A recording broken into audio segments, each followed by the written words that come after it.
السلام علیکم میرے دوستو، کیا خدا ہے؟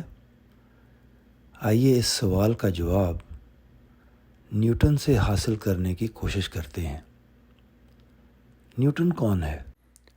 دوستو، نیوٹن کو ماڈرن فزکس کا فادر سمجھا جاتا ہے، اور اس کے علاوہ دو اور سائنٹسٹ کا بھی نام ان کے ساتھ آتا ہے۔ وہ ہیں گیلیلیو اور آئنسٹائن۔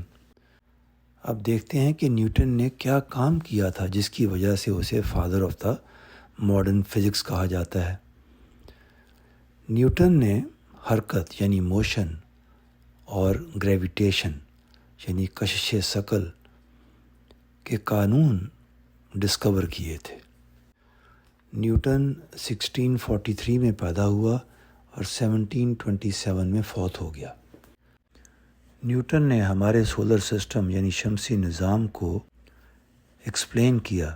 اس نے بتایا کہ سارے پلینٹس سورج کی گریوٹی یعنی سورج کی کشش کی وجہ سے اپنی اپنی جگہ پر کام کرتے ہیں۔ پھر نیوٹن نے اس کو ایک ماڈل کی فارم میں ایک بڑے اچھے کاریگر یعنی ایک بہت اچھے ٹیکنیشین سے تیار کروایا اور اس کو اپنے گھر میں رکھا۔ ایک دن نیوٹن کا دوست جو کہ ایتھیسٹ تھا، جسے ہم ملحد بھی کہتے ہیں، نیوٹن سے ملنے آیا، اور جیسے ہی اس ماڈل کو دیکھا تو بہت امپریس ہوا۔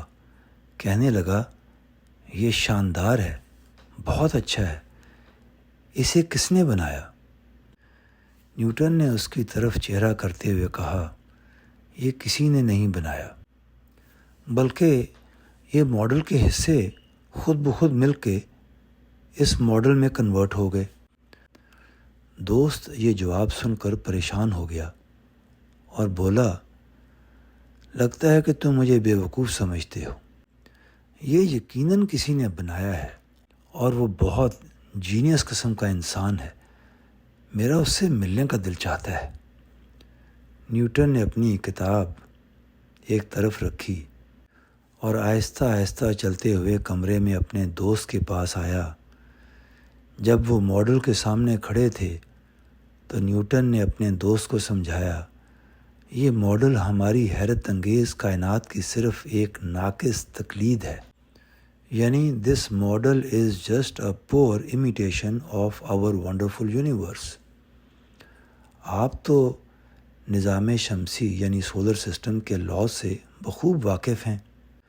ایسا لگتا ہے کہ میں آپ کو آج کنونس نہیں کر سکا کہ یہ ماڈل خود بخود بغیر ڈیزائنر کے وجود میں آ گیا، لیکن میرے دوست، آپ نے کتنی دفعہ مجھے کہا کہ یہ سولر سسٹم خود بخود بن گیا، یعنی خود بخود وجود میں آ گیا۔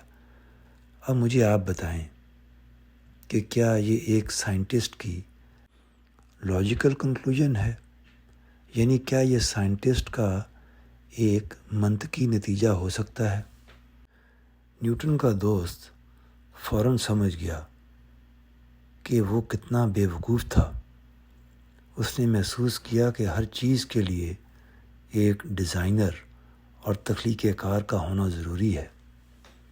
تو دوستو، یہ تھی نیوٹن کی کہانی۔ اس کہانی سے پتہ چلتا ہے کہ ہر چیز کا کوئی کریٹر تو ہونا ہی چاہیے۔ مجھے امید ہے کہ آپ کو یہ کہانی پسند آئی ہوگی۔ بہت شکریہ۔